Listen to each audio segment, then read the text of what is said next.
الشيطان الرجيم بسم الله الرحمن الرحيم ربي زدني علما ربي اشرح لي صدري ويسر لي أمري واحلل عقدة من لساني يفقهوا قولي سبحانك لا علم لنا إلا ما علمتنا إنك أنت العليم الحكيم أعوذ بالله من الشيطان الرجيم بسم الله الرحمن الرحيم তাহলে আজকে আমরা পড়ব তালিমুল মুতাআল্লিম তরিকুত তাআল্লুমের এই 86 নম্বর পৃষ্ঠা থেকে, ঠিক আছে? 86 নম্বর পৃষ্ঠা। তাহলে আসেন, বিসমিল্লাহির রহমানির রহিম। ওয়ালা ইউজহিদু আজহাদা ইউজহিদু নাফসাহু হাদা ওয়ালা ইউদাইফু নাফসা হাত্তা ইয়ানকাতিয়া আনিল আমালি বাল ইস্তামিলু আর-রিফকা ফি যালিক ওয়ার-রিফকু আসলুন আযীমুন ফি জামিইল আশিয়াই। وقال رسول الله صلى الله عليه وسلم ألا إن هذا الدين متين فأوغلوا فيه برفق। এখান থেকে তাহলে ওয়ালা ইউজহিদু আজহাদা ইউজহিদু ইজহাদুন, আবেদনে কত হইল কষ্ট দেওয়া। ওয়ালা ইউজহিদু একজন শিক্ষার্থী কষ্ট দিবে না, নাফসাহু তার নিজের নফসকে, হাদা এই রূপ, কোন রূপ ওই সেটা পরে আসবে। একজন শিক্ষার্থী সে তার নফসকে এমন কষ্ট দিবে না, এই রূপ কষ্ট দিবে না। ওয়ালা ইউদাইফু দাআফা ইউদাইফু তাদঈফান, একজন শিক্ষার্থী সে তার নফসকে দুর্বল করবে না। লা ইউদাইফু দুর্বল করে ফেলা, রোগ আক্রান্ত করে ফেলা, দাঈফ। আর নাফসা তার নফসকে, শিক্ষার্থী তার নফসকে দুর্বল করবে না এমন এইরূপ, হাত্তা যাতে করে আইয়ান কতিয়া, এটা ইয়ান কতিয়ার ফাইল যদি হুয়া হয় তাহলে সেটা ঠিক আছে, হুয়া মানিস যাতে সে বিমুখ হয়ে না যায়। ইনকিতাউন আন আবেদন করতে হচ্ছে বিমুখ হয়ে যাওয়া, কেমন? যাতে সে বিমুখ হয়ে না যায় আনিল আমালি আমল থেকে। আর যদি তার ফাইল যদি ইয়ান কতিউর ফাইল যদি মানে নফসুনের দিকে ফিরে তখন সেটা তান কতিউ করতে হবে, কারণ নফসুন শব্দটা মুয়ান্নাস, সেই জন্য এটা তান কতিয়া আনিল আমালি। এখানে ফাইল হবে হুয়া, হুয়া ফিরবে শিক্ষার্থীর দিকে। অর্থাৎ একজন শিক্ষার্থী সে তার নফসের উপর এইরূপ কষ্ট দিবে না। ওয়ালা ইউদাইফুন নাফসা সে তার নফসকে এমন দুর্বল করবে না যে হাত্তা ইয়ানকাতিয়া শেষ পর্যন্ত সে বিমুখ হয়ে যায় আনিল আমলি আমল থেকে, অথবা শেষ পর্যন্ত সে বিচ্ছিন্ন হয়ে যায়, আলাদা হয়ে যায়, ছুটে যায় আনিল আমালি থেকে, আমল থেকে। বাল বরং ইয়াস্তামিলু সে ব্যবহার করবে আন নফসা তার নফসকে, অথবা বাল বরং ইয়াস্তামিলু সে এমন ভাবে কাজ করবে আর রিফকা মধ্যম গতিতে। রিফকা রিফকুন শাব্দিক অর্থ হলো আল্লাইয়িনু নরম, কোমলতা। এমনি রিফকুনের আবিধানিক আরেকটা অর্থ হলো আল মানে আল ওয়াস্তু মধ্যম পন্থা, বেশিও নয় কমও নয়, একেবারে চরম মাত্রাও নয় আবার একেবারে চরম হ্রাসও নয়, মানে মাঝামাঝি থাকে সবসময়। খায়রুল উমুরি আওসাতুহা, প্রত্যেকটা কাজের মধ্যে সবচেয়ে উত্তম বিষয় হলো মধ্যম পন্থা অবলম্বন করা। বলে সে ইয়াস্তামিলু বরং সে তার নফসকে ব্যবহার করবে আর রিফকা, অথবা বরং সে অবলম্বন করবে, বাল বরং ইস্তামিলু সে অবলম্বন করবে আর রিফকা মধ্যম পন্থা, ফি যালিকা ওয়াহার মধ্যে, ওয়াহার মধ্যে মানে আই ফি তাহসিলিল ইলমি। যেহেতু আগে তিনি রাত ঘুম ত্যাগ করার কথা বলছে, এখন দেখা যাচ্ছে একজন যদি ঘুম ত্যাগ করে সে তারপরের দিন দিন আর কাজও করতে পারতেছে না। একজন যদি সারাদিন ইবাদত করে সে তারপরের দিন আর কিছু কাজ করতে পারতেছে না, তাহলে তার শরীর দুর্বল, এখন সে তো রাত্রে অধ্যয়ন করতে পারবে না। তাহলে তাকে একটা ভারসাম্য করতে হবে, যেন মাত্রা অতিরিক্ত ঘুমও না হয়, যেন আবার মাত্রা অতিরিক্ত পড়াও না হয়। এমন ভাবে থাকতে হবে পড়া আর শরীর দুইটা যেন ঠিক থাকে, এমন ভাবে চলতে হবে যেন মাঝামাঝি থাকতে হয়। সেই জন্য বলতেছে যে সে কি করবে, ইস্তামিলু সে অবলম্বন করবে আর রিফকা মধ্যম পন্থায়, ফি যালিকা ফি তাহসিলিল ইলমি। বলে ওয়ার রিফকু এই আল ওয়াস্তু মধ্যম পন্থাটা, খায়রুল উমুরি আওসাতুহা এই মধ্যম পন্থা যেটা আছে সেটা, আওসাতটা রিফটা আসলুন আজিমুন, এটা হচ্ছে বড় একটা বিষয়, ফি জামিইল আশিয়া ই, সকল বিষয়ের মধ্যে, মানে এটা হচ্ছে বড় একটা গুরুত্বপূর্ণ ভিত্তি, ফি জামিইল আশিয়া, সকল বিষয়ের মধ্যে মধ্যম পন্থা, মানে মধ্যম পন্থাটা হচ্ছে সবচেয়ে কল্যাণজনক। কেমন, এটার ভিতরে ইফরাতও নাই তাফরিদও নাই। আমাদের আহলুস সুন্নাহ ওয়াল জামাত শ্রেষ্ঠ কেন? কারণ আহলুস সুন্নাহ ওয়াল জামাত হলো বাইনাল ইফরাত ওয়াত তাফরিদ, এখানে চরম মাত্রাও নাই, চরম কমতিও নাই, এটা হচ্ছে মাঝামাঝি, এটা হচ্ছে সিরাতুল মুস্তাকিম। قال রাসূলুল্লাহ সাল্লাল্লাহু আলাইহি ওয়াসাল্লাম, আল্লাহ রাসূল সাল্লাল্লাহু আলাইহি ওয়াসাল্লাম ইরশাদ করেছেন, আলা, সাবধান, হরফে তানবীহ, কেমন, সাবধান, ইন্না হাদা দীনা, নিশ্চয় এই দিন, মাতিনুন, এটা হচ্ছে মজবুত, মাতিনুন, মাতনুন থেকে, কেমন, এমনি মাতানুন মানে হচ্ছে ওই যে জমিনের উপরে যে মাটি থাকে উপরিভাগে শক্ত মাটি, ওটাকে বলা হয় মাতিন, মতন, এখান থেকে হচ্ছে মতন, যেমন মূল জিনিস, যে কোনো কিছুর মূল ভিত্তি, ইন্না হাদা দীনা মাতিনুন, নিশ্চয় এই দিন, এটা হচ্ছে অনেক মজবুত, অনেক শক্ত, এটা অনেক দৃঢ়। ফাআউগিলু, হে আমার উম্মত, তোমরা প্রবেশ করো, আওগালা ইউগিলু ইগালুন, আপনারা বলছিলেন মুতাওয়াক্কিল ফিল ইবহাম, যেটা সবসময় ছন্দের ভিতরে ঢুকে থাকে, কতগুলা ইসিম, মিসলুন, শিবুহুন, নাহবুন, যেগুলোকে অন্য শব্দের দিকে এজাফত করলে মারেফা হয় না, এগুলাকে কি বলে, মুতাওয়াক্কিল ফিল ইবহাম, ওই ওখান থেকে আসছে তাওয়াক্কুল, এখানে আছে ওয়াগলুন, এটা বাবি ফাল থেকে, আওগালা ইউগিলু, কেমন, ইগালুন, ইউগালুন ছিল আর কি, কেমন, ফাআউগিলু, তোমরা প্রবেশ করো, ফিহি, ফিহি মানে ফি হাযা দীনি, বলে এই দিনের মধ্যে তোমরা প্রবেশ করো, বিরিফকিন, মধ্যম গতিতে, মধ্যম পন্থায় তোমরা এই দিনের মধ্যে প্রবেশ করো। ওয়ালা তুবাগগিদ, বাগগদা ইউবাগগিদু তাবগীদ, এবং আবিধানিক অর্থ হলো বিরক্তিকর বানাই ফেলা, এবং এই কোনো কিছুকে, মানে ওই যে আমরা বলছিলাম এটাকে বলা হয় বেনায়ে মাখস, এমন মানে মাখসকে বানানো আর কি, কোন একটা শব্দের মূলকে বানানো, এটাকে বলা হয়। এমনি বুকদুন মানে হচ্ছে বিদ্বেষ, বিরক্ত, তাহলে কিন্তু এখানে বাবে তাফিলে যখন গেছে, এটা আবেদনে করতে হবে ওয়ালা তুবাগগিদ, তোমরা এটাকে বিরক্তিকর বানাইও না, আলা নাফসিকা, তোমার নফসের উপর বিরক্তিকর বানাইও না, কি বিরক্তিকর, ইবাদাতাল্লাহি তাআলা, আল্লাহ তাআলার ইবাদতকে, আল্লাহর ইবাদতকে তোমার নফসের উপর বিরক্তকর বানাই ফেলিও না, আল্লাহর ইবাদতকে তোমার নফসের উপর, তোমার নিজের উপরে বিরক্তকর বানাই না। তো আল্লাহর ইবাদত বিরক্তকর কেমন হবে? অর্থাৎ তুমি এমন ভাবে ইবাদত করতেছো যে করতে করতে এক পর্যায়ে দেখা যাচ্ছে তুমি ইবাদত আর করতেছো না, ইবাদতের প্রতি তোমার বিরক্ত চলে আসছে। মোনাজাতকে করতে করতে এত লম্বা করছো যে কেমন, ঘন্টা আর 1 ঘন্টা ছাড়তেছো না, মানুষ সবাই হাত ছেড়ে দিকে অনেকে বের হয়ে গেছে। তাইলে এটা ইবাদতকে, নামাজের মধ্যে এত লম্বা খেলার ধরছো, মানুষ আর বসতে পারতেছে না, দাঁড়াইতে পারতেছে না, সে নামাজ শুদ্ধ সারে চলে গেছে বলে আর পারবো না, দাঁড়াইতে পারতেছি না, নামাজও আর আসতেছে না এরপর থেকে। তাহলে সেই জন্য বলা হচ্ছে যে ওয়ালা তুবাগগিদ আলা নাফসিকা, তুমি তোমার নিজের নফসের উপরে বিরক্ত বানাইও না, বিরক্তিকর অবস্থা বানাইও না, ইবাদাতাল্লাহি তাআলা, আল্লাহ তাআলার ইবাদতকে। কেন? ইন্নাল মুমবিত্তা আমবাত্তা ইমবাত্তা ইমবাতাতা, এমনি ইমবাতাতুন শব্দের আবেদন করতে হলে ইনকতা, বিচ্ছিন্ন হওয়া, আলাদা হওয়া, কেমন, কিন্তু আরবিতে মুমবেত বলা হয়, মুমবিত বলা হয়। কেউ একজন সে তার ঘোড়াকে বা তার গাধাকে বা তার বাহনকে মাত্রার অতিরিক্ত এমন ভাবে ব্যবহার করছে যে সেটা ক্লান্ত হয়ে পড়ে আছে আর হাঁটতেও পারতেছে না, এমন ব্যক্তিকে বলা হয় মুমবিত। অথবা মুমবিত বলা হয় আরবিতে যে কাজ করতে এত বেশি কাজের বোঝা চাপে নিছে যে শেষ পর্যন্ত সে কাজের আগ্রহ শুদ্ধ হারাই ফেলছে, কেমন, এটাকে বলা হয় মুমবিত।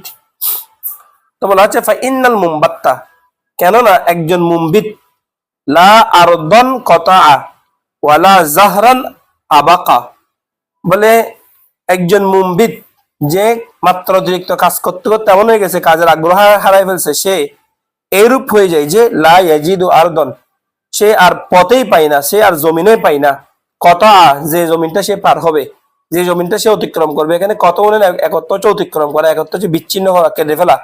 এটা হচ্ছে এমন কোন জমিনে সে আর পাচ্ছে না যেটা সে অতিক্রম করবে।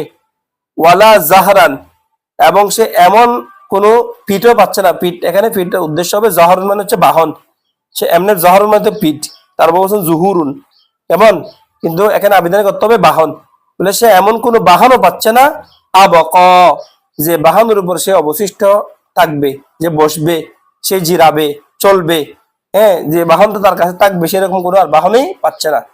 তো তোমরাও জ্ঞান অর্জনের ক্ষেত্রে এইরূপ অবস্থা করিও না, একদম পড়তে শেষ পর্যন্ত পড়ার আগ্রহ হারাই ফেলে সেরকম করিও না। আবার একেবারে পড়া ছেড়ে দিয়ে মদহুশ হয়ে যাওয়া সেরকম হইও না, বরং কি থাকবে, সব সময় মধ্যম পন্থা অবলম্বন করবে। ঠিক আছে। ওয়াকাল রাসূলুল্লাহ সাল্লাল্লাহু আলাইহি সাল্লাম, বলে নবী করিম সাল্লাল্লাহু আলাইহি সাল্লাম ইরশাদ করেছেন, নাফসুকা মাতিয়াতুকা ফারফুক বিহা। নাফসুকা, হে আমার উম্মত, কেমন? নাফসুকা, তোমার নফস। এটা মনে হয় হযরতে জাবের থেকে হাদিসটা রবায়াত হয়েছে। কেমন?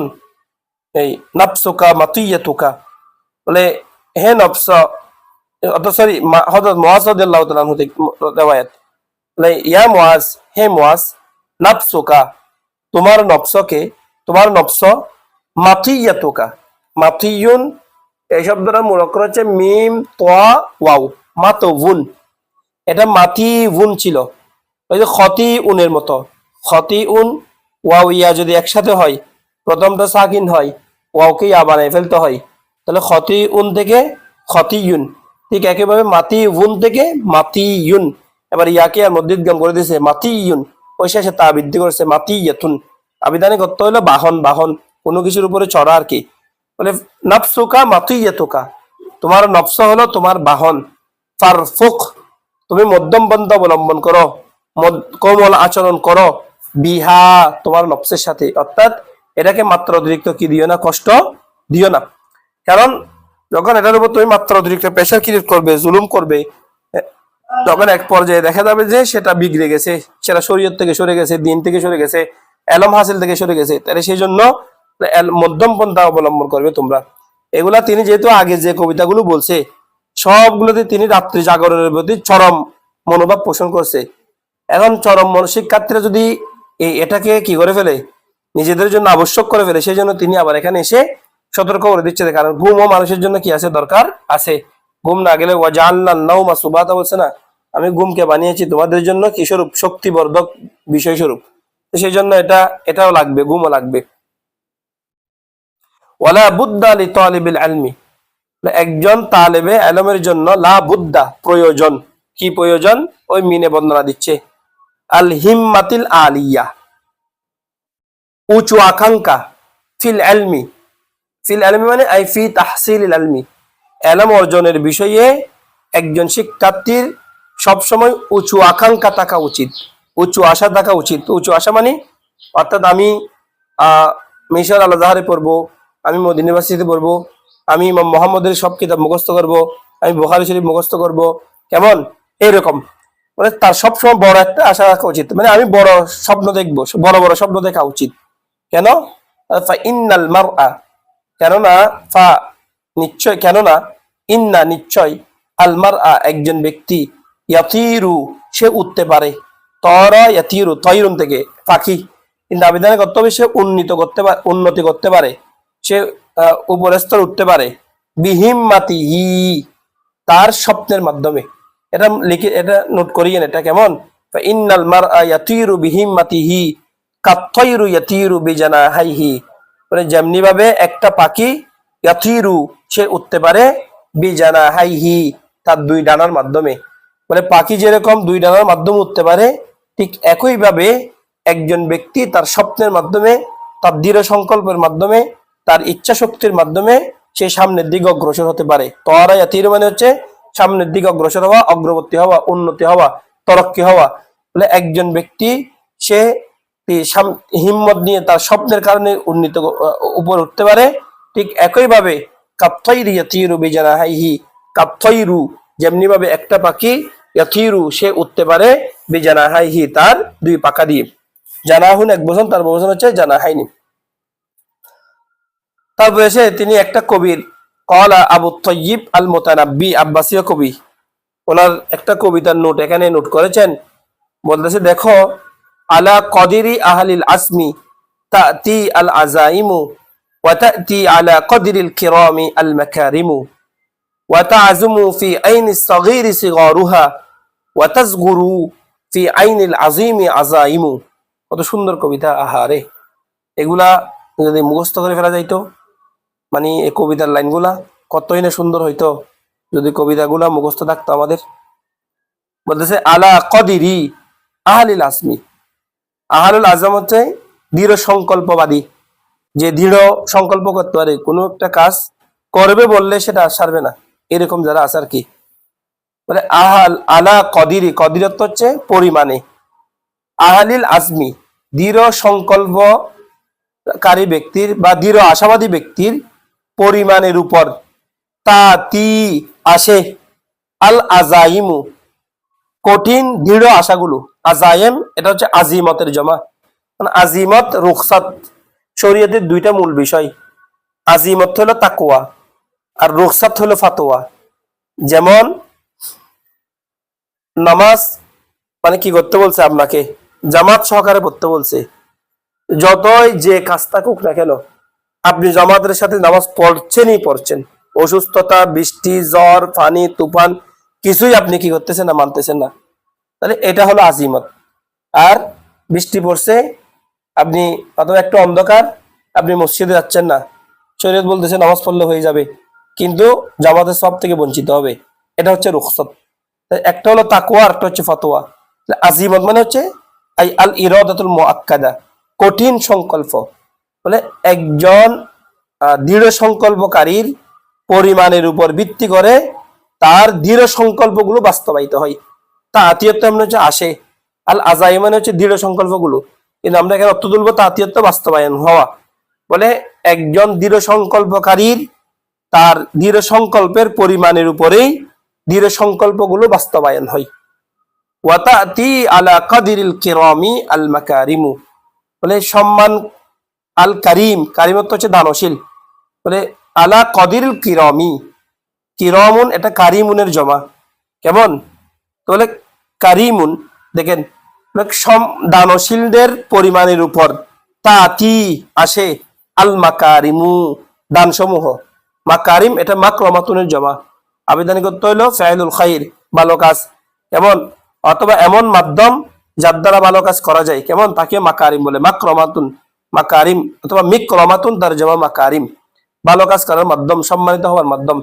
বলে সম্মানীদের দানশীলদের দানের পরিমাণের উপরে দয়া বা অনুগ্রহগুলো আসে বা মাকারিম আসে। তার মানে কি, যে দৃঢ় সংকল্পকারী সে কতটুকু সংকল্প থাকতেছে এটার উপরে তার সিদ্ধান্ত বাস্তবায়ন হবে।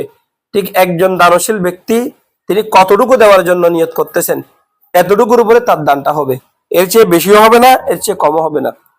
মানে ওয়াতা আজুমু এটা আজুমা ইয়াজুমু, বাউদা ইয়া বউদু, কারুমা ইয়াকরুমু, আল আজমাতু মাসদার। কেমন? অথবা শ্রেষ্ঠ হওয়ার কি, অথবা আল আজমু ফি আইনি সগীরি, তাজমত হচ্ছে বড় হওয়া এবং বড় হয়। ফি আইনি সগীরি ছোটদের চোখের মধ্যে, কি সিগরুহা তার চোখের ছোট ছোট বিষয়গুলো, সিগরুন সগীরুনের জমা। যেমন একটা, আপনি যখন প্রথম দিকে ছিলেন, যখন হেফসখানায় প্রথম দিন ভর্তি হয়েছিলেন, তো আপনি চিন্তা করতেছেন ও আল্লাহ রে, কোরআন শরীফটা কেমনে মুখস্থ করব, বিশাল এক বিষয়। কিন্তু যখন আপনি 1 পৃষ্ঠা 2 পৃষ্ঠা 3 পৃষ্ঠা করতে করতে মুখস্থ করে ফেলছেন, তাহলে এখন কি আপনার কাছে আর এটা কঠিন লাগতেছে? একসময় আমরা ছোটকালে ভাবতাম অবুক কখন উর্দু পড়বো, কিভাবে উর্দুখানো একাই, এটাকে তখন মনে হইতো অনেক বড় বিষয় একটা। তাহলে এখন কি আর উর্দুখানো একাই দেখে আমার কাছে বড় বিষয় মনে হচ্ছে না? তাহলে ছোটদের কাছে তাদের চোখের ছোট জিনিসগুলো কিন্তু অনেক বড় মনে হয়। কেমন? একজনে যদি সামন মিজান মুনসাহিব পারে, সেটা কি বলে মনে হয় অনেক বড় বিষয়। কিন্তু যে মিজান মুনসাহিব পড়ে, ফেকার কিতাব পড়ে, হাদিসের কিতাব পড়ে, শরহের অধি পড়ছে, যে কাফিয়া সারা কি বলে, যে বশিরুল নাজিয়া পড়ছে, বশিরুল কামিল পড়ছে, তার কাছে কি মিজান মুনসাহিবকে আর এখন বড় লাগতেছে? লাগতেছে না। বলতেছে তাজুমু ফি আইনি সগীরি, ছোটদের চোখের মধ্যে বড় হয়, সিগারুহা তার ছোট ছোট বিষয়গুলো বড় দেখা যায়। আর ওয়াতাজগুরু সগুরা ইয়াজগুরু ওয়াতাজগুরু ফি আইনিল আযীমি আল আযাইমু, আর বড়দের চোখের মধ্যে বড় বড় বিষয়গুলো ছোট মনে হয়। তাহলে ওয়াতাজগুরু ছোট বড় হয়, ফি আইনিল আযীমি বড়দের চোখের মধ্যে, আল আজাইমু বড় বড় বিষয়গুলো, আজিমাতুনের জমা হচ্ছে আজাইম, মানে তাহলে বড় বড় বিষয়গুলো বড়দের চোখের মধ্যে ছোট, আর ছোটদের চোখের মধ্যে ছোট ছোট বিষয়গুলো অনেক বড়। তাহলে তার মানে কি, যখন আপনার জ্ঞানের পরিধি বিশাল হয়ে যাবে তখন আপনি তালিমুল মুতাল্লিম এই কিতাবটা পড়া আপনার জন্য কোনো বিষয় না। গোড়া কি বলে যে মিশকাত শরীফ তখন আপনার কাছে কঠিন বিষয় মনে হবে না। যখন আপনি বুখারী, মুসলিম, তিরমিজি, আবু দাউদ, নাসাই, ইবনু মাজাহ যখন এই কিতাবগুলো আপনি পড়ে ফেলছেন, সিয়াসিত্তার উপর যখন আপনার দখল চলে আসছে, আপনি যখন বুখারীর শরহ ফাতহুল বারী পড়ে ফেলছেন, আপনি যখন বুখারীর শরহ আল্লামা বদরুদ্দিন আইনির যেটা আছে সেটা পড়ে ফেলছেন, কেমন উমদাতুল কারি পড়ে ফেলছেন, এরপরে যখন আপনি আরো তিরমিজির উপর শরহ, মুসলিমের উপর শরহ, এগুলো একের পর এক যখন কিতাব পড়ে ফেলছেন, তাহলে আপনার কাছে মিশকাত কোনো কিতাব মনে হবে না। এটা একটা ছোট কিতাব, প্রাথমিক কিতাব। হ্যাঁ, কিন্তু এক সময় এটা ছিল আপনার জন্য অনেক বড় একটা বিষয়। আপনি যখন তাফসিরে ইবনে কাসির পড়ে ফেলবেন, তাফসিরে তাবারি পড়ে ফেলবেন, তাফসিরে কি বলে যে এই ফখরুদ্দিন রাজি তাফসিরে কাবির পড়ে ফেলবেন, এবং ইমাম কুরতুবীর তাফসির পড়ে ফেলবেন, আপনি যখন তাফসিরে এই কাশাফ পড়ে ফেলবেন, তখন আপনার কাছে জালালাইন শরীফটা আর এত বেশি বড় তাফসির মনে হবে না। কিন্তু এমনিতে জালালাইন শরীফটা এখন আপনার জন্য অনেক বড় একটা তাফসির। তাইলে এই যে জ্ঞানের পরিধি যখন আপনার বাড়বে, তখন আপনার কাছে বড় বিষয়গুলো ছোট হয়ে যাবে, আর জ্ঞানের পরিধি যখন আপনার কাছে কম থাকবে, তখন আপনার কাছে ছোট ছোট বিষয়গুলো অনেক বড় বড় হবে। কথা বোঝা যাচ্ছে? একটা সময় মনে করতেন সামান্য পড়া মুখস্থ করতে পারাটা অনেক বড় বিষয়, কিন্তু এখন আপনি বলতেছেন না, আপনি যেহেতু কোরআনের তরজমা পড়েন, আপনি যখন নাহু সরফের পারদর্শী হয়েছেন, আপনার কাছে মনে হচ্ছে শুধু কি না ওই মুখস্থ করার মধ্যে কোনো মজা নাই, বরং কোরআন তরজমা পড়ার মধ্যে মজা। এখন তরজমা যখন পড়ে ফেলছেন, তফসির পড়তেছেন, তখন আপনার মনে হবে ধরো না, শুধু তরজমা পড়ার মধ্যে মজা নাই, তফসির শুদ্ধ পড়তে পারলে মজা। এবার তফসিরের উপর যখন আরো তফসির পড়বেন, তখন বলবেন শুধু তফসির না, তফসিরের ব্যাখ্যামূলক তফসির পড়লে মজা। যত যত আপনি জ্ঞানে ঢুকবেন, তত আপনার জন্য একের পর এক অপর সম্ভাবনা খুলে যাবে। ওয়াজিদা ফি নুসখাতিন, জিদা বৃদ্ধি করা হয়েছে, ফি নুসখাতিন অন্য নুসখার মধ্যে, অর্থাৎ আরো এই কিতাবে তার বেশ কয়েকটা নুসখা আছে।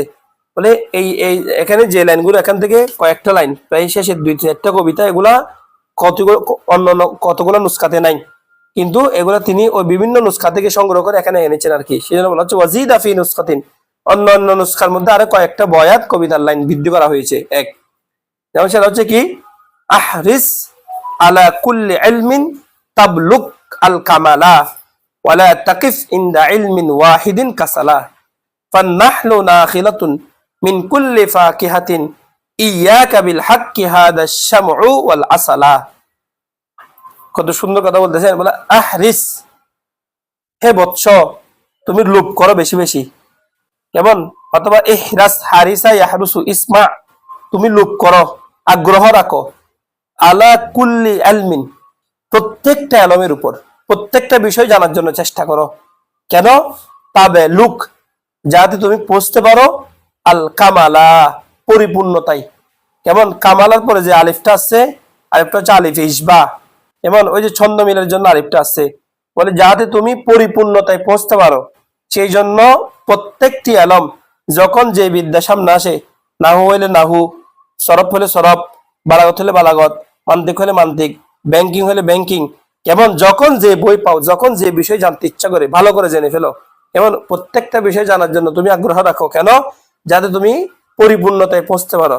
ওয়ালা তাকিফ, ওয়াকাফা ইয়াকিফু, ইয়াউকিফ, তাকিফ তুমি অবস্থান করো না, ইনদা ইলমিন ওয়াহিদিন একটা ইলমের উপর, কাসালা অলসতা বশত, অলসতা করে, কেমন তুমি একটা ইলমের উপর নির্ভরশীল হয়ে থাকো না, কেমন বরং তুমি কি করো, যেদিকে যে ইলমটা পাও, যখন যে জ্ঞান পাও, সে জ্ঞানটা অর্জন করার জন্য কি করো, চেষ্টা করো। ফান্নাহলু নাখিলাতুন মিন কুল্লি ফাকিহাতিন ইয়াকা বিল হাক্কি হাদা শামউ ওয়াল আসালা। বলে আমি তোমাদেরকে উদাহরণস্বরূপ বলি, যেমন দেখো ফান্নাহলু মৌমাছি, মৌমাছি কেমন, নাখিলাতুন, নাখালা ইয়ানখিলু, নাখলুন হচ্ছে ছাকা, কোনো কিছুকে ছেঁকে ফেলা, ময়লা পরিষ্কার করা। বলে একটা মৌমাছি সে কি করে, নাখিলাতুন ছেঁকে নে, মধুকে ছেঁকে নে, মিন কুল্লি ফাকিহাতিন প্রত্যেক ধরনের ফল থেকে, যেমন ওই যে এখন দেখো না লিচু ফুলের মধু, আমের মধু, তারপরে এই কি বলে যে ওই কালো জিরার মধু, বন্ধ হয়ে দিন।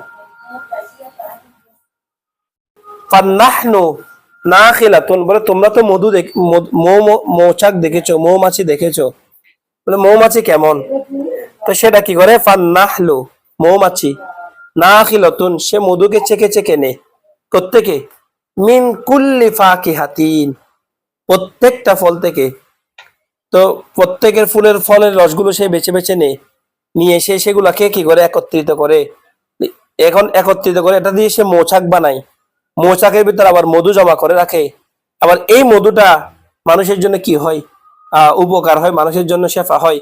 মানে তোমরাও ঠিক সেরকম, ফান্নাহরু নাখিলাতুন, বলে তোমরা হবে মৌমাছির মতো। যেমন মৌমাছি নাখিলাতুন, মধু সংগ্রহ করে, মিন কুল্লি ফাকিহাতিন, প্রত্যেকটি ফল থেকে। ফা ইয়াকা বিল হক, সুতরাং এই সত্য কথাটা মুখস্থ রাখো। হাদা শামউ, এটাই হচ্ছে মোমবাতির মতো। ওয়াল আসলা, এবং এটাই হচ্ছে মধু। সামন মানে ওই মোমবাতি বলতে এমনি সামন এক বছর, তার বছর সুমন। এখানে সামন হচ্ছে যে মা তাফাররাজাহু আন-নাহলু ওয়া তাসনাউ মিনহু বুয়ুতাহা ওয়া তাহফাজু ফিহি আসলাহা। ওই যে মানে যে গিয়া থেকে, রস থেকে, যে জিনিস, ফল থেকে, ফুল থেকে যে রসটা সে নেয়, সেটা কেমন? যেটাকে সে ব্যবহার করে এবং এখান থেকে সে ঘর তৈরি করে, আবার এটার ভিতরে সে মধু সংগ্রহ করে। মৌচাক আর কি, মৌচাক অথবা সামান মানে মোমবাতি তুলতে পারবে, বলে এটাই হচ্ছে মৌচাক। ওয়াল আসালা, এবং এটাই হচ্ছে মধু। আসালার মধ্যে আলিফটা ওই কাসালার সাথে ছন্দ মিল দেওয়ার জন্য দিছে, এটা হচ্ছে আলিফ ইসবা। আর মূলত বাক্যটা হচ্ছে ইয়াকা বিল হক, এই সত্যটা তুমি ভালো করে অনুধাবন করো, মুখস্থ করো। কেন? ইয়াকা, এখানে মূলত শব্দ একটা ফেল মাহজুব আছে, আলজিম ইয়াকা বিল হাক্কি, তুমি এই সত্যের বিষয়ে নিজেকে অটুট রাখো। হাদা শামউ, এটাই হচ্ছে মূলত মোম। আর ওয়াল আসলু, এবং এটাই হচ্ছে মূলত মধু, যেটা সে বিভিন্ন ফল থেকে সংগ্রহ করে নেয়। ওই তারপরের লাইনে গিয়ে বলতে দেখেন, আশ-শামউ ফীহি দিয়াউন ফী দিয়াআতিহি ওয়াশ-শাহদু ফীহি শিফাউন ইয়াশফি আল ইলালা। বলতেছে যে আশ-শামউ, মোমবাতি, মোমবাতি, ফীহি, তার মধ্যে রয়েছে, দিয়াউন, আলো। মোমবাতি তার মধ্যে রয়েছে আলো, কিসের জন্য? ফি দিয়াতিহি, তার আলোক দানের জন্য। মানে মোমবাতির ভিতরে আলোক দানের জন্য কি রয়েছে? আলো রয়েছে। তাহলে একটা মোমবাতি থেকে যদি 1000 মোমবাতি জ্বালাই, আলো কমবে না। তাহলে মোমবাতির ভিতরে কি আছে? আলো আছে। আলো। ওয়া শাহদু, শাহদু মানে ওই যে গিয়ে আর কি আসলুন নাহলি মা দামা লাম ইয়াসির মিনহু মিন শামইহি, ওই যে যখন মধুর, মৌচাকের মধ্যে মধু থাকে, যখন সেটাকে কি করে না, তার থেকে নিংড়াইয়ে মধু নিয়ে ফেলা হয় না, মধুর বাটা আর কি, মৌচাকটা। আশ-শাহাদু, মৌচাক, ফিহি শিফাউন, তার মধ্যে থাকে শিফা, ইয়াশফি, যে শিফাটা দিয়ে রোগ রোগ মুক্ত করে। কেমন? কাকে? আল ইলালা, রোগগুলোকে। ইল্লাতুনে জমা হচ্ছে ইলালা। বলে মৌচাক হচ্ছে এমন এক বিষয়, তার মধ্যে মধু থাকে, আর সে মধু দিয়ে সে কি করে? রোগগুলাকে মুক্ত করে। তাহলে এখান থেকে কি বোঝা গেল? তাহলে মৌচাকের, মৌমাছির মধু কিন্তু একটা ফুলের না। সে যদি শুধু গোলাপের উপর থাকতো, তাহলে তো তার মধুর গ্রাম শুধু গোলাপি হয়ে যেত। কিন্তু সে যখন যেখানে যে ফুল পায়, সে তার ওখান থেকে কি নিয়ে নিবে? ফুলের সুবাসটা নিবে, নিয়ে সে এটাকে নিজের ভিতর ধারণ করবে, তারপর সেটাকে মধু বানাবে, তারপর এটাকে মৌচাক বানাবে, এবার ওই মৌচাকের ভিতরে মধুগুলাকে সংরক্ষণ করবে, এবার সেগুলো মানুষকে দেওয়ার জন্য সে কি করবে? নিজের অর্জিত সবকিছু মানুষকে দিয়ে দেয়। তাহলে মানুষেরও শেখা উচিত। মানুষ তো মৌমাছির চাইতে আরো জ্ঞানী, মানুষ তো মৌমাছির চাইতে আরো শ্রেষ্ঠ। মৌমাছির বুদ্ধিও মানুষের কাছে নাই। মানুষ সে তার শ্রমকে অন্যের জন্য কি করতে চায় না, দিতে চায় না। বলে তার উচিত সব প্রকারের বিদ্যা অর্জন করা, বিদ্যা অর্জন করে সেগুলোকে একীভূত করা, নিজের ভিতরে রাখা। এবার যখন যার যেদিকে যেটা প্রয়োজন হয়, তখন সে সেদিকে সেটাকে কি করবে? ব্যয় করবে। এটা হচ্ছে মূলত জ্ঞানের ধর্ম, মৌচাকের মতো। তারপরে আরেকটা কবিতা তিনি খুব সুন্দর করে বলতেছেন, ইয়া তালিবাল ইলমি আনতা ফারিসুন ওয়া গায়রুকা রাজিলুন ওয়া ইলমুকা হারিসুন ইউহশারুন নাসু ইয়াওমাল কিয়ামাতি উরিয়ানা ওয়া আনতা বিনুরিল ইলমি লাবিসুন ওয়াল আলিমু তাহতাল আরশি জালিসুন। ওরে বাপ রে বাপ, তোমাদেরকে কত মর্যাদা দিছে আল্লাহ, আর তোমরা পড়াশোনা না করে, আমরা পড়াশোনা না করে ঘুরতেছি। বলতেছি ইয়া তালিবাল ইলমি, হে জ্ঞান অন্বেষণকারী, এমন হে জ্ঞানের খুঁজনেওয়ালা, হে জ্ঞানের সন্ধানকারী, আনতা ফারিসুন, শুনো তুমি হচ্ছে ফারেস। ফারেস মানে হইলো অশ্বারোহী। ওই যে যুদ্ধের ময়দানে দুই ধরনের সৈন্য, একটা হচ্ছে পদাতিক বাহিনী আর একটা হচ্ছে অশ্বারোহী। পদাতিক হচ্ছে যারা পায়ে হেঁটে যুদ্ধ করে, কেমন, আর অশ্বারোহী হচ্ছে যারা ঘোড়ার উপর চড়ে যুদ্ধ করে। বলে তোমরা হচ্ছে হে তালেব ইলম, তোমরা হচ্ছে ফারেস অশ্বারোহী, তোমরা হচ্ছে ঘোড়ার উপর উঠে যুদ্ধ করবে সেরকম। আর ওয়াগাইরুকা, তুমি ব্যতীত আর যা আছে পৃথিবীতে, এলম তলবকারী ছাড়া আর পৃথিবীতে যত ব্যবসায়ী আছে, হ্যাঁ, যত মালওয়ালা আছে, ধনওয়ালা আছে, সম্পদওয়ালা আছে, যত আছে তুমি ব্যতীত, রাজিলুন, এরা সবাই হচ্ছে পদাতিক, এরা সবাই পায়ে হেঁটে যুদ্ধ করবে। তো তুমি তো সবার উপরে, কারণ তুমি ঘোড়া চালানো শিখছো, ঘোড়া থেকে অস্ত্র কেমনে চালায় সেগুলো শিখছো। তোমার জন্য পদাতিক যুদ্ধ করা কোনো বিষয় না। অশ্বারোহী পদাতিকের চাইতে অনেক দামি, কেমন, তুমি ছাড়া আর বাকি সব হচ্ছে রাজেল পদাতিক। ওয়া ইলমুকা হারিসুন, তোমার কাছে তোমার এলম হচ্ছে হারিসুন, তোমার জন্য হারেস। হারেস মানে হচ্ছে যেটা তোমাকে রক্ষা করবে। আর হাফেজ ওই যে এটা কি বলতে পারো, মল্ল যুদ্ধের মধ্যে যেটা দিয়ে অস্ত্র প্রতিহত করে আর কি। তোমার এলম হচ্ছে হারেস, সেটা তোমাকে রক্ষা করবে সকল ষড়যন্ত্র থেকে, সকল দুষ্পনি থেকে, সকল শত্রুতামে থেকে তোমাকে রক্ষা করবে। তোমার মর্যাদা শুধু দুনিয়াতে সেরকম না। ইহশারুন নাসু ইয়াউমাল কিয়ামাতি উরিয়ানান, ইহশারুন নাস, হাসরের ময়দানে জমা করা হবে, ইহশারু জমা করা হবে, আর নাসু সকল মানুষকে, ইয়াউমাল কিয়ামাতি কিয়ামতের দিন, উরিয়ানান উলঙ্গ অবস্থায়। হাসরের ময়দানে সকল মানুষকে একত্রিত করা হবে উরিয়ান, ল্যাংটা অবস্থায়, উলঙ্গ অবস্থায়, কাপড় চোপড় ছাড়া। বলে আর তুমি এমন আল্লাহর দরবারে এমন ফজিলত হাসিল করছো যে ওয়া আনতা বিনুরিল ইলমি লাবিসুন, সেদিন এলমের নূর দ্বারা লাবিসুন, তুমি পোশাক পরিহিত অবস্থায় থাকবে। যেদিন সবাই উলঙ্গ অবস্থায় থাকবে, সেদিন আল্লাহর এলমের নূর দ্বারা তুমি এলমের নূরের কারণে সেদিন তুমি পোশাক পরিহিত অবস্থায় থাকবে। বলে কেন? ওয়াল আলিমু তাহতাল আরশি জালিসুন, কারণ যখন সেদিন সবাই ইয়ানফসি করবে, কে কাকে বাঁচাবে, কে কার থেকে বাঁচবে, এটা নিয়ে চিন্তিত থাকবে। বলে সেদিন একজন আলেম তাহতাল আরশি, আল্লাহর আরশের ছায়ার নিচে, জালিসুন, সে বসে বসে এগুলো দেখবে। ওই যে কক্সবাজারে যাই না আমরা, একদল ওখানে সমুদ্রের মধ্যে দৌড়তেছে, একদল কি করতেছে সমুদ্রের ঢেউ খেলতেছে, একজন হাঁটতেছে, আর কতগুলা বসে বসে ওই যে ছাতার নিচে কি সুন্দর ভাবে সবকিছু দেখছে দৃশ্যগুলা। এবার আল্লাহর প্রকৃতি দৃশ্য দেখে দেখে চিন্তা ভাবনা করতেছে। তো সেদিন যখন হাসরের ময়দানে সেখানে ঘামের সমুদ্র চলবে, সবাই দৌড়াদৌড়ি করবে, কেউ ফোঁস পড়বে, কেউ দুর্গন্ধ ছড়াবে, কেউ লঙ্গ, কেউ পাপ দেখা যাবে। আর সেদিন তুমি আলেম, তুমি আল্লাহর এলম নূরে নূরান্বিত, আল্লাহর এলমের গুণে গুণান্বিত, সেদিন তুমি কি করবে? ওই আরশের নিচে ছায়ার তলে বসে থাকবে। বসে বসে তুমি সব কিছু দেখবে আর চিন্তা করবে, হা, আল্লাহ তোমাকে এলম দিয়ে কতই না সৌভাগ্যবান করেছেন। আলিম ও তাহতাল আরশি জালিসুন, বলে আলেম যে সে সেদিন আরশের ছায়ার নিচে বসে অবস্থায় থাকবে। তাও বলতেছে ইয়া তালিবাল ইলমা, এতক্ষণ তো তোমাদেরকে অনেক টাম্পিং করছে কেমন এলমের জন্য, এবার এসে তোমাদেরকে একটু লল লাগাচ্ছে। ইয়া তালিবাল ইলমা, ইলমি, হে তালেবে এলমের তলবকারী, ইলজাম আল ওয়ারা, শুধু এলম হাসিল করছো তা নয়, তুমি তাকওয়া অবলম্বন করো, ইলজাম আবশ্যক করে নাও, আল ওয়ারা, তোমার উপর ওয়ারাকে। এখানে ওয়ারা আ, ওই আলিফ আইনের পরে যে আলিফটা আছে এটা হচ্ছে আলিফে ইসবা, ছন্দ মিলের জন্য আছে কেমন। তুমি তোমার উপর ওয়ারাকে তাকওয়াকে অবলম্বন আবশ্যক করে নাও। ওয়াহজুর, তুমি পরিত্যাগ করো, হাজারা ইয়াহজুরু, হিজারাতুন, কেমন হিজারাত, ওই হিজরত বলি না আমরা, হিজরাতুন, পরিত্যাগ করো, আর নওমা গুমকে, ওয়াতরুক, এবং ছেড়ে দাও, আশাবা, ফ্যাট ভর্তি খাওয়াকে, বেশি বেশি করে খাওয়াকে। এখানে আশাবা হচ্ছে মূল, আরেকটা হচ্ছে আলিফ ইসবা। বলে হে তালিবে ইলম, তাকওয়া অবলম্বন করো, ঘুম ছেড়ে দাও এবং পেট ভর্তি খাবার ছেড়ে দাও।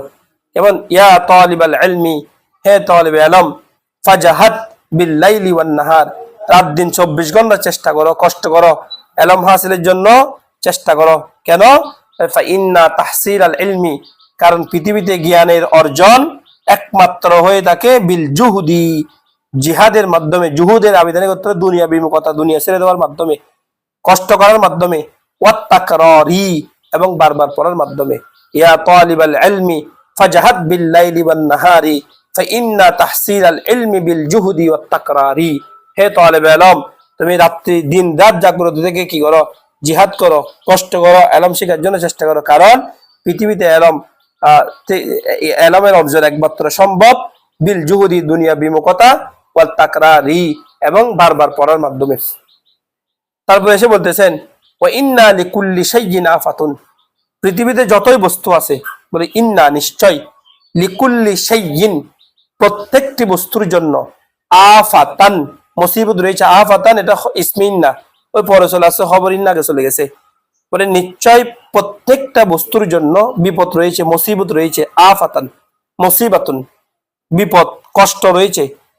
ওয়া আফাতুল ইলমি, আর এলমের জন্য বিপদ হলো, এলমের মুসিবত হইল তারকুল জুহদি ওয়াত তাকরারি, জুহুদ ছেড়ে দেওয়া, তাকরার ছেড়ে দেওয়া। তাকরার না করা, জুহুদ মানে দুনিয়া বিমুখতা অবলম্বন না করে দুনিয়ায় জড়াই যাওয়া আর কি, কষ্ট না করা। এটাই হচ্ছে এলমের জন্য বড় বিপদ। যখন তুমি তোমার কাছ থেকে জুহুদ চলে যাবে, কষ্ট চলে যাবে, দুনিয়া বিমুখতা চলে যাবে, তাকরার চলে যাবে, তখন তুমি আর এটা মনে রাখিও না যে তুমি এলমকে ধারণ করতে পারবে। এলম আস্তে আস্তে তোমার থেকে চলে যাবে। যেমন অনেক হাফেজ আছে, হেফজখানা থেকে সে কোরআন শরীফকে এমন ভাবে রপ্ত করে বের হয়েছে, একদিনে 2 খতম শুনেছে, দুই মানে এক বৈঠকে 2 খতম। হ্যাঁ, সকাল থেকে দুপুরে 1 খতম, দুপুরে পর থেকে রাত্রে 1 খতম। দেখা যাচ্ছে এমন ব্যক্তিও 5-6 বছরের ভিতরে কোরআন শরীফ ভুলে যাচ্ছে। কেন? ওই একমাত্র তাকরারের কারণে। কারণ যখন তাকরার চলে যাবে, বারবার পড়া চলে যাবে, পড়া নিয়ে গবেষণা করা চলে যাবে, এলম থেকে দূরে চলে যাবে, তখন আস্তে আস্তে তোমার থেকে এলম বিদায় নিবে। এটা সত্যি কথা। আমার হুজুর সবসময় আল্লামা নুরুদ্দিন হুসাইন রহমতুল্লাহ আমাদেরকে বলতেন, এই যখন পূর্বে যাবি, পশ্চিম থেকে দূরে সরে যাবি। যত পূর্বে যাবি তত পশ্চিম থেকে দূরে সরে যাবি। তার মানে কি, যত এলম থেকে আপনি দূরে চলে যাবেন, ততই আপনি পিছনে পড়ে যাবেন, তত আপনি দূরে চলে যাবেন, এলম আপনাকে টানবে না। আর যতই আপনি এলমের সাথে সম্পৃক্ত থাকবেন, তত দিনের পর দিন একের পর এক এলমের লুৎফ বের হবে। এলম হচ্ছে একেবারে নলার মগজের মতো। ওই যে নলায় খাওয়ার সময় যেটা আমরা চষি না, এটা যতক্ষণ শেষ না হয়, বলা যায় বিড়ির শেষ টানের মতো। কিন্তু মুরব্বী, তুমি তাকে যতই টানা চেষ্টা করো না কেন, বিড়ির শেষ টানটা মারবে। এমন বলে, এটা হচ্ছে মজা। তো এটার মধ্যে তুমি ধরতে পারো কি, এলম হচ্ছে তোমার কাছে, আস্তাগফিরুল্লাহ, আমি এলমের মতো দামি জিনিসকে বিড়ির সাথে তুলনা করছি, এটা উচিত হয় নাই। মানে আমি বোঝাতে চাচ্ছি, এটা তুমি যতই টানবে তত এটার স্বাদ বের হবে, যতই খাবে তত এটার স্বাদ বের হবে, যতই চুষবে তত এটার মজা বের হবে, লুৎফ বের হবে, এটার মজা বের হবে। খাইতে খাইতে খাইতে খাইতে এক সময় যখন তুমি একদম এলমের সমুদ্রের ভিতর ডুবে যাবে, তারপরে তোমার ভিতর থেকে এলমের লুৎফটা বের হবে। যেমন তারপর তোমার খয়রুল কালামে কাল্লামা দাল্লাহ, তখন তোমার কথা হয়ে যাবে কম, তোমার কালাম হয়ে যাবে গভীর তাৎপর্যপূর্ণ, গভীর অর্থবোধক। তারপরে এসে তিনি বলতেছেন, এতক্ষণ পর্যন্ত অনেক ওয়াজ করলাম, নসিহত করলাম, বলে সর্বশেষ ওয়াজ হলো আর রাসু, মূল কথা হলো, মুদ্দা কথা হলো, মূল বিষয় হলো আল হাসিল আর কি, আল জুমলা, মুদ্দাবিত হলো ফি তাহসিলিল আশিয়াই। তুমি আলম বলে কথা নাই, পৃথিবীতে যে কোনো বস্তু অর্জনের ক্ষেত্রে একটা বিষয় তোমাকে অবশ্যই লাগবে, সেটা হলো আল জিদ্দু, প্রচেষ্টা, ওয়াল হিম্মাতুল আলিয়া, উচ্চ আকাঙ্ক্ষা, উচ্চ আশা, উচ্চ স্বপ্ন। এটা তোমার লাগবে এই 2টা জিনিস। ফামান কানাত হিম্মাতুহু, যখন কারো যদি উচ্চ আশা হয়, আকাঙ্ক্ষা হয়, হিম্মত হয়, সংকল্প হয়, কেমন কি, হাফিজ, সে মুখস্থ করবে। কি মুখস্থ করবে? জামিআ, সকল, কুতুবি, কিতাব সমূহ, মুহাম্মদ ইবনুল হাসান আশ-শাইবানী, অর্থাৎ ইমাম মুহাম্মদ হাসান আশ-শাইবানীর সমস্ত কিতাব। কেমন? আসিয়ারুল কবির, আসিয়ারুস সগীর, আল জামিউল কবির, আল জামিউস সগীর, আল মাবসুদ, আল জিয়াদাত, আল জাওয়াহিরুর রিওয়ায়াত আর কি, এগুলা সব মুখস্থ করবে। অথবা মোহাম্মদের যে কিতাবগুলো আছে, হারুনিয়াত, ইসলানিয়াত, তারপর আর কি অনেকগুলো আছে তো ওনার কিতাব। কেমন? বলে এই সবগুলা কিতাব কি করবে? ইমাম মুহাম্মদ রহমতুল্লাহ সবগুলা কিতাব মুখস্থ করবে, কেউ যদি নিয়ত করে। ওয়াইক তারানা, সে মিলাই দিয়েছে, বিজালিকা, এই সংকল্পের সাথে, ওহার সাথে মানে সংকল্পের সাথে মিলাই দিয়েছে কাকে? আল জিদ্দা, তার চেষ্টাকে, ওয়াল মুআযাবাতা, তার অধ্যবসায়কে। বলে ফাল যাহিরু, স্পষ্ট কথা হলো, আন্নাহু ইয়াহফাজু, সে যদি বেশি কিছু করতে না পারে, আন্নাহু ইয়াহফাজু, নিশ্চয়ই সে মুখস্থ করবে, আকসারহা, তার বেশিরভাগ অংশ, আও নিসফাহা, অথবা তার অর্ধেক অংশ। যখন সে নিয়ত করছে দৃঢ় সংকল্প করছে, সে মুখস্থ করবে। তুমি তুমি কি কল্পনা করে দেখো না, তুমি যে হ্যাপস করবে, কোরআন শরীফ 30 পারা মুখস্থ করবে, এটা কি তুমি সেদিন প্রথম যেদিন ভর্তি হয়েছিল সেদিন ভাবছিলা? তখন তোমার দৃঢ় সংকল্প ছিল, প্রত্যেকদিন এক পৃষ্ঠা পড়ছো, 5 টাইম 5 টাইম পড়তে কোন সময় যে তুমি গিয়ে 30 পারা কালামুল্লাহ শরীফ মুখস্থ করে ফেলছো, 2 বছর 3 বছর তুমি বলতে পারো না। তাহলে তখন তুমি যখন হ্যাপস করতেছিলা, তখন তো তোমার আর কোনো ইচ্ছা ছিল না। তখন তুমি নাহু পড়বে, সরফ পড়বে, বালাগাত পড়বে, মান্তিক পড়বে, তোমার বাড়িতে ওইটা আছে, এদিকে আছে, ওইদিকে আছে, এত কিছু কিন্তু তোমার ইচ্ছা ছিল না। তোমার মনে দিলে প্রাণে, রাত্রি জপনে, শয়নে স্বপনে তোমার শুধু একটাই খেয়াল ছিল, ওই তোমার সবক শিখতে হবে, সবক দিতে হবে, সবকের ভাড়া দিতে হবে, পেছনের ভাড়া দিতে হবে, এগুলো তোমার মাথার ভিতরে শুধু কাজ করছিল, অন্য কোনো কিতাবের টেনশন নাই। তাহলে তুমি এখন যদি সে কারণে তুমি আজকে হ্যাপসটা সম্পন্ন করতে পারছো, তাহলে এখন তুমি সেরকম নিয়ত করো না। তুমি নাহু পড়তে যাচ্ছ, তুমি নাহু পড়ার সময় কতক্ষণ তোমার ইংরেজি গ্রামারের দিকে মন যাবে কেন, কতক্ষণ বাংলা গ্রামার দিকে মন যাবে কেন, কতক্ষণ ওইটা, এটা না করে বরং তুমি একটা দৃঢ় সংকল্প, তোমার জীবন যদি 14 বছর পড়াশোনার জন্য থাকে, তুমি ভালো করে শুধু 2 বছর নাহুর মধ্যে কাটাও না, রাত দিন শুধু নাহু পড়ো, তুমি নাহুর ইমাম হবে না। আর 2 বছর তুমি সরফে কাটাও, তুমি সরফের ইমাম হবে না। আর 2 বছর তুমি বালাগতে কাটাও, তুমি বালাগতের ইমাম হবে না। আর 2 বছর তুমি ফেকাতে কাটাও, আর 2 বছর তুমি কোরআনে কাটাও, আর 2 বছর তফসিরে কাটাও। দেখবে 14 বছরের জীবনে তোমার সব হয়ে গেছে। কিন্তু আমরা করি কি, আমরা আমরা সেরকম গোছালো কোনো কাজ নাই। আমরা সারা বছর ওই মিজান সাহেব, সারা বছর এই নাহু কাকে বলে, কালমা কাকে বলে, মোরাব মবনি কাকে বলে, এগুলো নিয়ে পরীক্ষা পরে পরীক্ষা দিই। আর আমাদের মৌলিক কিতাবের সাথে বুনিয়াদী কিতাবের সাথে কোনো সম্পর্ক হয় না। অথচ যদি আমরা এরকম ধারাবাহিক ভাবে যদি কোনো একটা বিষয়ের উপর, ফুনুনাতের উপর ভালো করে মেহারাত হাসিল করে যদি অন্য একটা ফোনে যাই, তাহলে এতে গিয়ে দেখা যাবে আমাদের জ্ঞানের গভীরতা অনেক বেশি বাড়বে।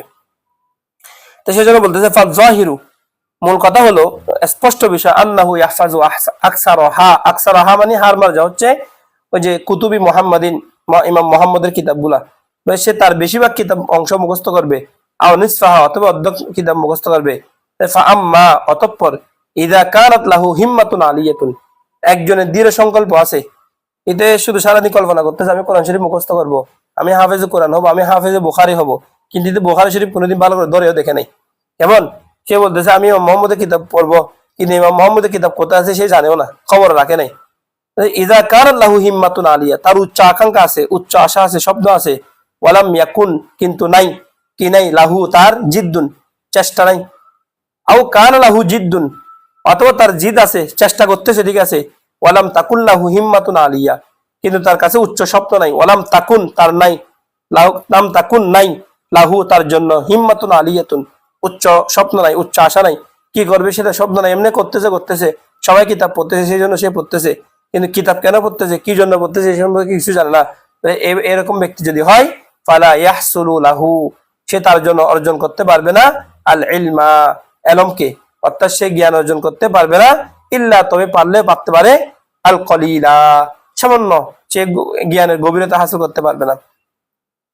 ওয়াযাকার আশ-শাইখুল ইমামুল আজাল আল উস্তাজ রদিউদ্দিন আন-নিসাবুরি, ইমাম রদিউদ্দিন আন-নিসাবুরি রাহমাতুল্লাহ আলাইহি কেমন তিনি উল্লেখ করেছেন ফি কিতাবি মাকারিমুল আখলাক, তার একটা কিতাব হচ্ছে মাকারিমুল আখলাক, এই কিতাবের ভিতরে ইমাম রদিউদ্দিন আন-নিসাবুরি রাহমাতুল্লাহ আলাইহি তিনি উল্লেখ করেছেন, কি উল্লেখ করেছেন, বাদশাহ যুলকারনাইনের একটা ঘটনা। বাদশাহ যুলকারনাইন, কেমন আল্লাহ পাক রব্বুল আলামিন পৃথিবীতে, তার নাম হচ্ছে ইস্কান্দার, কেমন ইস্কান্দার রুমি বলে আর কি ওনাকে। তো তিনি হাকিম আরাস্তাতালিসের একজন শাগরিদ।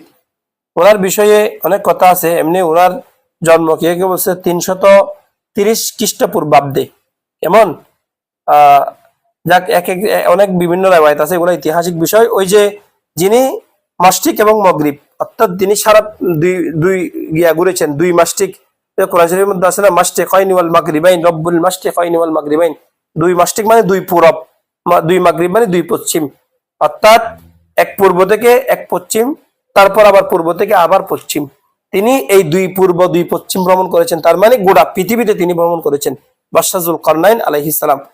তো সেই জন্য তিনি তার একটা কাহিনী উল্লেখ করতেছেন, মানে আন্না যালকারনাইনি, নিশ্চয় যালকারনাইন, লাম্মা আরাদা, যখন তিনি ইচ্ছা করেছিলেন, আইন সাফিরা সফর করবেন, ওই যে সারা পৃথিবীতে তিনি সারা পৃথিবীতে ভ্রমণ করবেন, এটা যখন নিয়ত করেছেন, বলে লিয়াস্তাউ লিয়াস্তাউলিয়া ইস্তাউলায়া ইয়াস্তাউলিয়ু লিয়াস্তাউলিয়া লিয়াস আলাল মাশরিকি ওয়াল মাগরিবি, যাতে সে প্রভাব বিস্তার করতে পারে। লিয়াস্তাউলি ওয়ালিয়ুন থেকে ওয়ালাউন ক্ষমতাবান হওয়া, যাতে তিনি প্রভাব বিস্তার করতে পারেন আলাল মাশরিকি ওয়াল মাগরিব, মাশরিক এবং মাগরিবের উপর, পূর্বের উপর প্রাচ্যের উপর। মানে যখন তিনি ক্ষমতা বিস্তার করতে পারেন, প্রভাব বিস্তার করতে পারেন, সফর করতে পারেন, এই শাসন করতে পারেন, এরা নিয়ত যখন তিনি কি করেছেন, সফর করার জন্য তিনি ইচ্ছা করেছেন, শাওয়ারা ইউশাওয়িরু, তিনি মুশাওয়ারা করেছেন আল হুকামা, জ্ঞানীদের সাথে। তৎকালীন সময়ে যারা হাকিম ছিল, বিজ্ঞজন ছিল, যাদেরকে ভৌগোলিক বিদ্যা যারা জ্ঞানী ছিলেন, এমন যাদের কাছে ভূগোল সম্বন্ধে ধারণা ছিল, তাদের সবাইকে তিনি একখানে ডেকে তাদের সবার সাথে তিনি পরামর্শ করেছেন। তিনি তাদেরকে বললেন, ওয়াকালা, তিনি বললেন, কাইফা উসাফিরু লিহাদাল কদারি মিনাল মুলকি, মানে আমি এই পরিমাণ জগৎ কিভাবে সফর করব। কাইফা, কিভাবে, উসাফিরু, আমি সফর করব, লিহাজাল কদরি, এতটুক পরিমাণ, এই পরিমাণ, মিনাল মুলকি, রাজত্ব, মানে এই পরিমাণ, মানে পূর্ব থেকে পশ্চিম, পশ্চিম থেকে পূর্ব, এই যে বিশাল এই জায়গা আমি কিভাবে কি করব, সফর করব। তিনি বলতে ফাইন্নাদ দুনিয়া কলিলাতুন ফানিয়াতুন, মানে এই দুনিয়া যেটা আছে, কেননা এই পরিমাণ বলতেছি তার কারণ হলো ফাইন্নাদ দুনিয়া, দুনিয়া যত বড়ই হোক না কেন, কলিলাতুন, এটা হচ্ছে ছোট, ফানিয়াতুন, এটা হচ্ছে ধ্বংসাত্মক, এটা একদিন না একদিন ধ্বংস হয়ে যাবে, এটা কোনো স্থায়িত্ব নাই। বলে ওয়া মুলকুদ দুনিয়া আমরুন হাকিরুন, মানে দুনিয়া যেখানে ফানা, তাই দুনিয়ার রাজত্ব তো ফানা, দুনিয়ার রাজত্ব তো কিচ্ছু না। ওয়া মুলকুদ দুনিয়া, দুনিয়ার রাজত্ব, আমরুন হাকিরুন, এটা হচ্ছে একটা তুচ্ছ বিষয়, এটা কোনো গণ্য বিষয় না। ফালাইসা হাজা মিন উলুবিল হিম্মা, তখন তিনি বলতেছেন, ফালাইসা, নয়, হাজা, এটি, মিন উলুবিল হিম্মাতি, উচ্চাকাঙ্ক্ষার কোনো বিষয় নয়। বলে এই দুনিয়াটা, মানে এই দুনিয়াটা উচ্চাকাঙ্ক্ষার কোনো বিষয় না। তারপরে আমার ইচ্ছা হলো আমি এই দুনিয়াটাকে গোড়া পৃথিবীটাকে আমি সফর করব।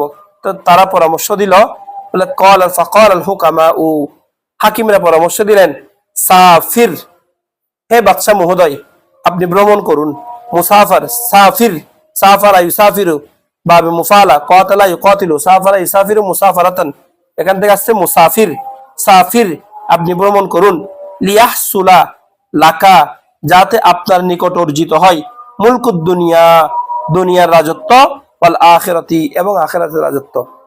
মানে এটা তুচ্ছ বিষয়, দুনিয়াটা তুচ্ছ, কিন্তু আপনি এই তুচ্ছ বিষয়টাকে এমন ভাবে ব্যবহার করুন যেন এই তুচ্ছ বিষয়ের ব্যবহারের মাধ্যমে আপনি পরকালীন বিশাল জগৎ আখিরাত অর্জন করতে পারেন।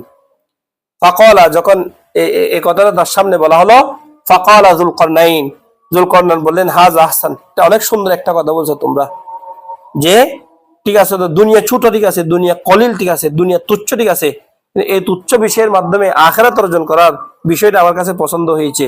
সেই জন্য তিনি কি করেছেন, তার চিন্তা করে দেখো, তিনি যেদিন সফরে বের হয়েছেন, সেদিন যদি তিনি চিন্তা করতেন, অবুক এত বিশাল, কোথায় চীন, কোথায় এই পাকিস্তান, কোথায় ভারত, কোথায় হিন্দুস্তান, কোথায় সিংহল, কোথায় শ্রীলঙ্কা, এরকম যদি চিন্তা করতেন, তাহলে তো ঘর থেকে আর বের হইতে পারতেন না।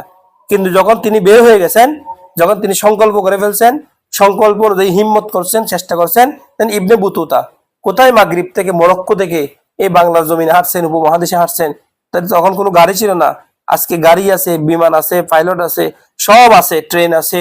কিন্তু আমরা কি ইন্ডিয়া যেতে পারতেছি এখন? আমরা কি আজকে তুর্কি ইমাম বুখারীর মাজার যেতে পারতেছি না কেন? কারণ সংকল্প নাই। তো তাহলে ইবনে বতুতা সংকল্প করেছেন, সেই সাথে হেঁটেছেন, কেমন?